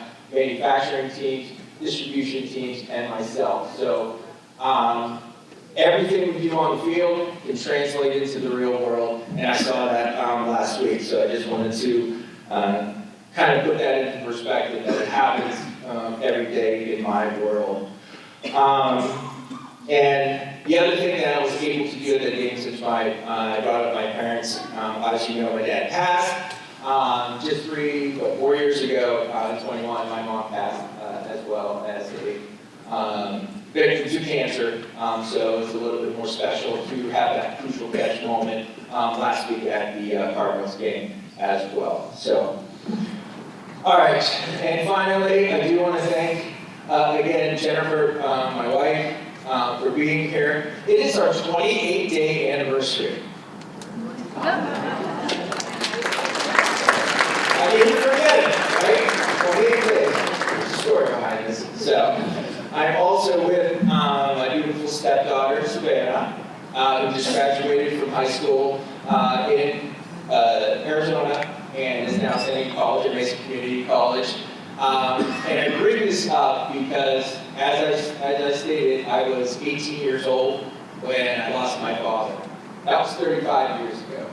And so I was thinking and calculating this, that Savannah's 18 right now. And I didn't have 35 years with my dad. And I want to make sure that I do with you.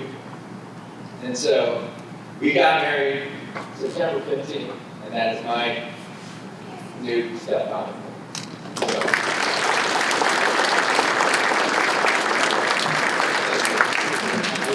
And then I also have another stepdaughter, Chloe. She's a great stuff. I love her too. So I'm your girl. So I just wanted to say that to you. So thank you for making the trip.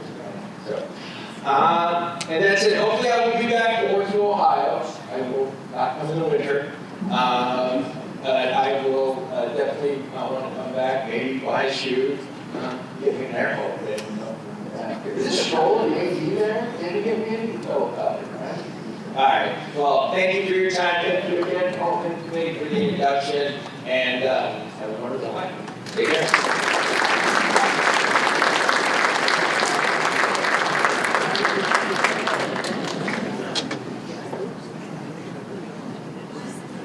Great story, Jack. We were all expecting maybe 28 years. Congratulations. Megan Sefchin. Megan, I know you're out here, so please come forward.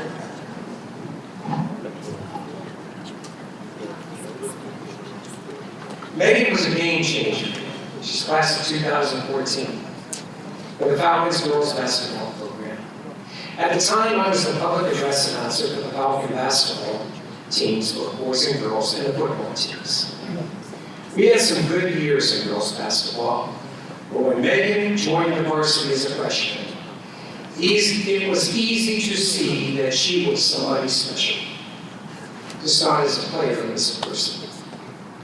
Her coach, Stacy Seaman, who's now the athletic director at Cal Memorial, she calls Megan a highly skilled and disciplined athlete, and above all, she was the ultimate teammate. She cared for and brought the best out of her teammates.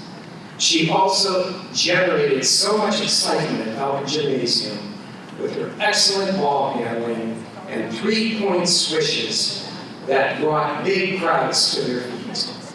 At the University of Akron, more great and record-setting seasons. Today, I'm happy to report that Megan has built a successful coaching career at Westminster College. And the reason why we're so happy is because many young women and girls can learn from one of the best this area has ever produced. Let's now induct Megan Sefchin into the Fitch High School Athletic Department.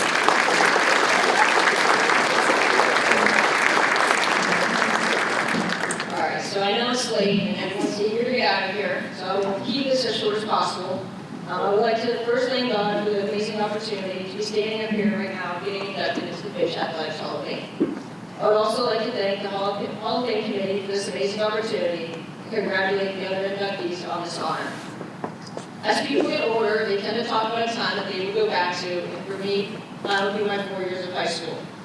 The memories I've made along the way during that time I will cherish forever. The good memories, beating each other to the conference championship our senior year, having a winning record all 4 years, including the best overall record in boys and girls history, and of course the bus rides, overnights, and the locker room conversations. But with the good memories also comes some maybe not as good memories. For example, walking into practice the day after a loss that we should not have had, and not seeing any coaches for over an hour, the panic setting in of what was going to happen next, and getting yelled at for laughing during serious situations. That mostly occurred during the end of practice huddles by me always making the same mistake of standing directly across from a teammate that all it took was eye contact to make us laugh. So eventually I had to master a fake cough, pretend like I was wiping sweat off my face with my jersey, to hide when I knew I was going to start laughing. For those wondering about what happened with that practice, we survived. If I remember correctly, that was the same practice that when we walked into the locker room, there was something hanging up on the mirror. So, as normal, we walk over, go look at the mirror, and it was a clipping from the news article of the upset that we should not have had against us. So as soon as we saw that, we instantly knew that this was not going to be a practice that we wanted to be a part of. So we all walk out to the gym, no coaches around. So we continue to do our form shooting, get some extra shots up, time passes, still no coaches around. So at this point, we're like, okay, something's definitely going on. So we huddled together, and we wanted to be productive, because if we knew that we weren't productive when the coaches came out, it probably would have been 10 times worse. So what we ended up doing was basically running ourselves through a practice for what felt like an hour, until the coaches finally came out. Once they came out of the office, they called us over to them and said, call your parents and tell them that we don't know when practice is going to be over. That was when the real panic started setting in of what was going to happen next. But like I said, we survived. I can go on and on about the memories, but now on to the rest of my thank yous. Coach Eva, thank you for an amazing 4 years and always challenging me to become a better player, and for teaching me that it's not okay to laugh during serious situations. You've always wanted what was best for me, and your support throughout my high school career and beyond did not go unnoticed. Along with Coach Eva, I would like to thank the other coaches throughout my high school career for helping me become the player I was by the time my career at Fitch ended. There are so many other coaches along the way that have helped guide and shape me into the player I was, and to them I am grateful. I've always taken pride in being a team-first type of player and giving credit where credit is due. So to my teammates, honestly, there should be a bunch of asterisks next to my name with a list of every teammate I've ever had, because I cannot be standing up here without them. So to every teammate who is a part of this journey with me, thank you. This is just as much an award for all of them than it is just for me. And lastly, I would like to thank my family for being my biggest and, unfortunately at times, my loudest supporters. Their support definitely goes beyond what I can ever put into this speech. And to my parents, thank you for the never-ending drives to practices, tournaments, games, the time commitment, and all the sacrifices it took to turn my dreams into reality. Again, I'm extremely thankful and blessed to be standing up here right now for such an amazing honor. My time as a player has helped shape me into the coach that I am today, and I will hold on to the memories I've created and lessons I've learned as a Falcon on and off the court. Thank you.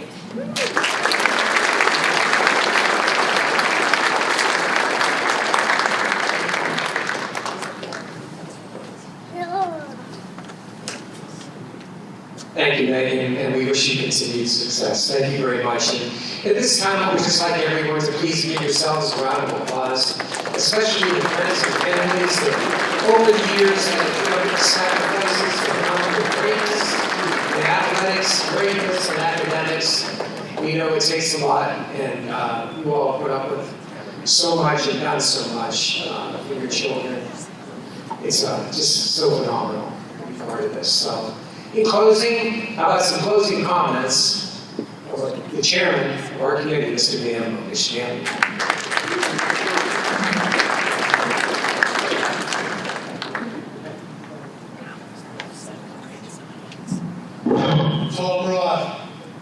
1955 graduate, football, basketball, track. Was it baseball? Yeah, track. Died as a young man.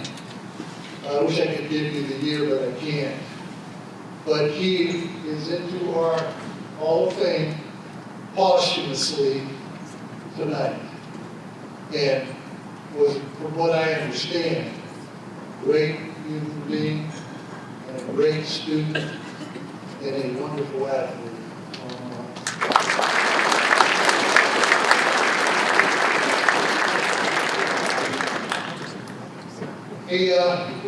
To the basketball players, if you didn't pick up one of the banners, they're on the table here, so be sure you do that on your way out.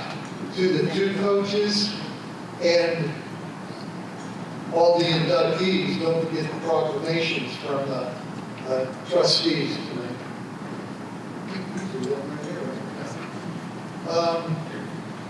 A couple people I want to mention to you folks.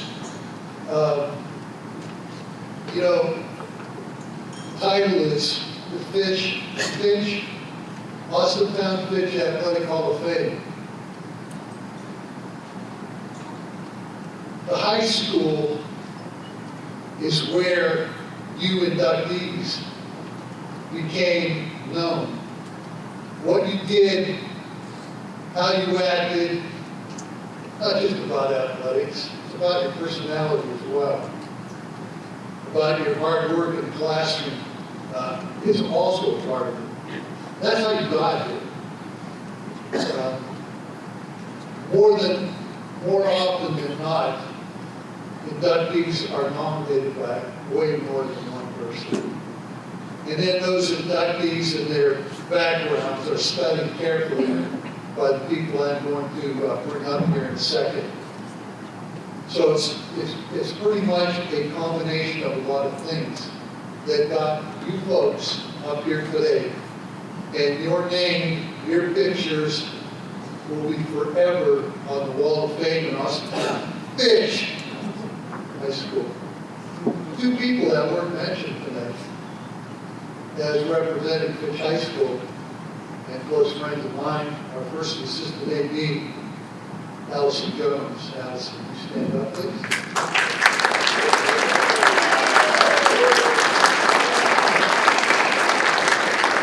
You know, Allison is the second person I'm going to bring up, have stand up. I can't remember an athletic event that I've been to where at least one, most of the time, both of them are there. The other one's the junior principal at Fitch High School, and she stood up because her son was one of our scholarship recipients, Angel Owens, junior principal at Fitch High School.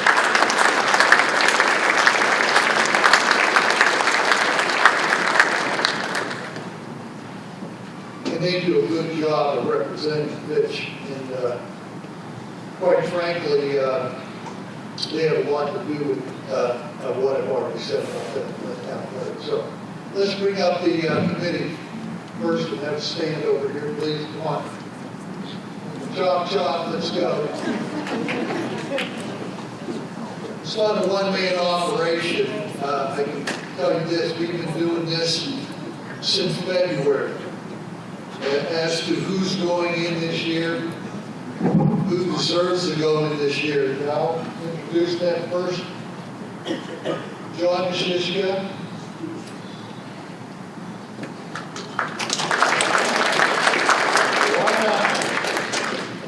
Joe Brooks. Kenny Love. Pete Morbido, former administrator. Donna Holmes, she's in the Fitch Athletic Hall of Fame. So are her two brothers. And her mom's here. And guess what? Her mom was my secretary at AMS for so many years, and she still looks like she's 25. Bill Weineke, Hall of Famer. And, by the way, Blake Pitt, when he was there. Did they win today? They beat Florida State. They beat Florida State today. Bruce Denman, Hall of Famer. Danny Bradjack, teacher, Fitch High School. Dan Scherberger, teacher, coach, Fitch High School. Danny Bradjack, also coach. And last but not least, Marilyn Durango, Hall of Fame family.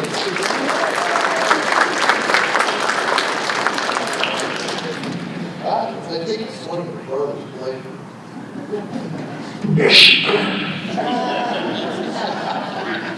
Did we today? You're fighting right now. Oh, we're sure Ohio State beat the crap out of Illinois. Yeah, you know that. But anyway, folks, I hope you had a good weekend. We enjoyed putting it up, and we enjoyed listening to what you had to say. Fun last night, I think everybody enjoyed, and this seemed to go off very well tonight as well. Might as well also say to the coaches I see here from Fitch High School, appreciate all that you do and continue to do to make Fitch what it is. In fact, I was upset with Vindicated, and I've been upset with them for as a newspaper here locally. Fitch right now is 6-1 on the season. You know, there's no easy to paper today. We beat Erie McDowell last night. We've got one loss, it was the first loss of the season. We got no stinking beat at all. We're 6-1. Give me a break. This is not Girard or Poland. This is big school football. And this, you know. Okay, we can do that next. 50-50, get your tickets out. An hour and a half on the field. There's a little movement of before we think about he's sleeping. Okay. How about we have Shelley come up? Shelley, come on up here.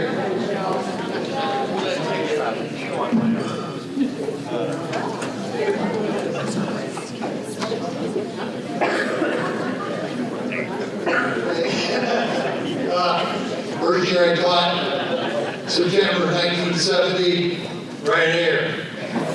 Homeroom and first period biology. Go ahead. Here it comes. Good luck, everybody.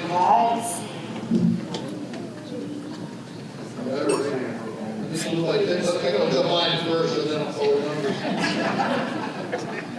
Here we go. Number 275553. 275553. All right.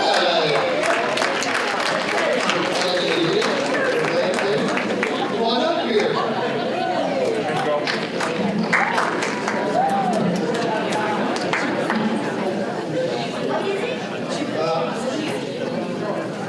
Oh, in the drawer. Oh, in the jar.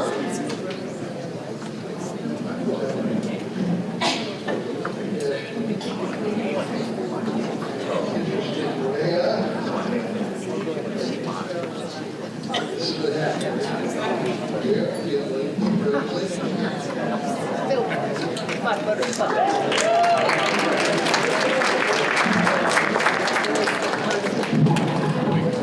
Okay.